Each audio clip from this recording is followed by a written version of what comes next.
Welcome to Wisdom Unveiled. Let's get started. This is a translation of conversations with Iranian philosophers. Some details may not be fully conveyed. We apologize for discrepancies. All right, so let's pick up where we left off. Remember in our last explainer, we really dug into Al-Farabi's roadmap for creating a well-ordered mind, that path to true intellectual freedom. Well, it turns out that was just phase one. For Farabi, once you have individuals who can think clearly, the next logical step is for them to build a better world together. So that begs the really big question, right? How do you scale up from one well-ordered mind to an entire well-ordered society?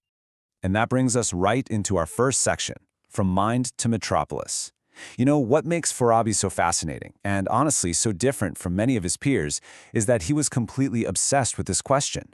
While other great thinkers were focused on the individual soul or deep metaphysics, Farabi took his philosophy straight to the city streets. For him, philosophy wasn't some dusty academic hobby tucked away in a library. No way. It was the actual practical blueprint for civilization.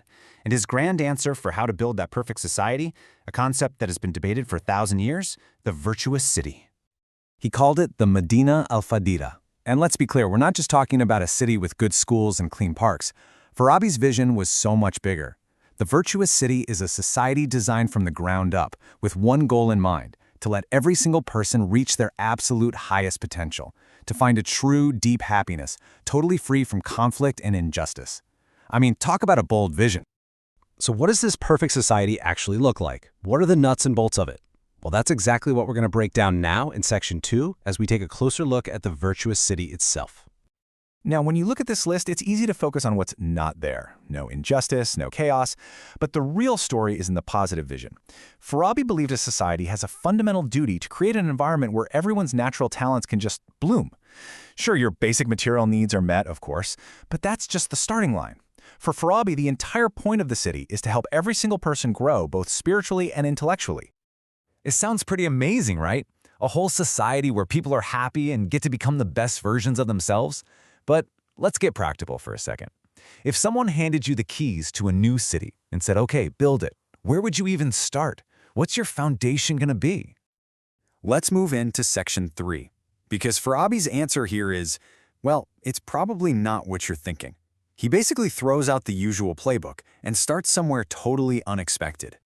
Think about it. Most attempts to create a good society start with the things you see on the left. You know, writing a bunch of strict laws, creating a moral code, setting up a fair justice system, and those things are important.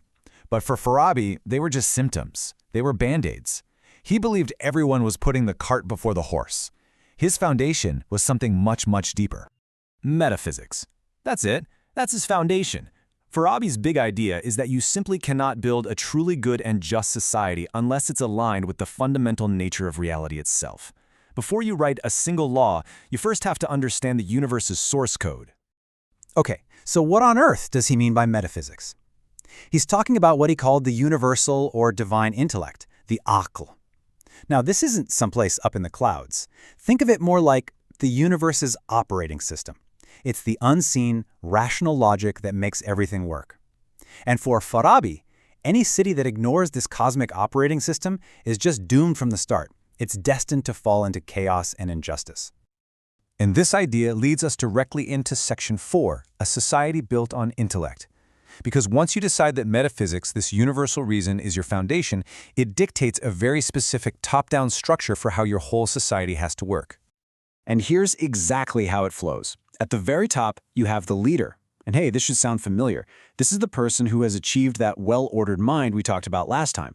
They have a direct line to that divine intellect. So they govern with pure wisdom. That wisdom then flows down to the administrators, and their job is to turn that wisdom into practical policy. And that process, that's called justice. Finally, that justice shapes how everyone interacts day to day, which is what we call ethics. See the flow? Wisdom creates justice, and justice creates ethics. It has to be in that order. This right here is the absolute core of his whole system. You just can't have real justice if it's not based on wisdom. And you can't have real ethics if they're not based on justice. Each level is completely dependent on the one above it. If you break that first link at the top, that connection to true wisdom, the whole thing just collapses into tyranny or chaos. But it is so important to remember this. This structure, which might sound a little rigid, was never about control for Farabi. It wasn't just about keeping order for the sake of order. The whole point, the entire purpose of this grand design, was to create the perfect conditions for a very specific and very deep kind of human happiness. So what is that happiness? What's the ultimate goal that this whole city is engineered to produce? That brings us to our final part, Section 5, the ultimate blueprint. A city has to provide the basics, right? Food, safety, a roof over your head. But Farabi would say that's just table stakes. The real purpose, the higher calling, is to help people achieve something called sa'ada, a deep, lasting contentment. And this is not the fleeting happiness you get from a shopping spree. It's the profound satisfaction that comes when your temporary human soul manages to connect with something eternal. Because Farabi really tapped into a core human truth. We are beings who crave permanence, but we live in a world where everything, and I mean everything, fades away. Wealth, power, fame, it all disappears. He argued that none of that can ever truly satisfy us. The only thing that can is connecting to what is permanent and eternal. And for him, that connection happens through one thing: understanding, through the intellect. And that really is the ultimate takeaway. The goal of the virtuous city isn't to force wisdom on people, or even just to teach it in schools. The goal is to create a society that lives wisdom, where everything, from the leader's biggest decisions down to the smallest daily interaction between neighbors, is a living, breathing expression of that divine metaphysical truth.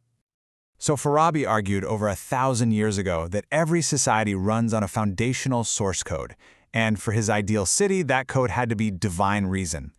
It leaves us with a pretty challenging question, doesn't it? When you look at our world today with all its amazing achievements and all its deep-seated conflicts, what's the source code that our societies are running on now?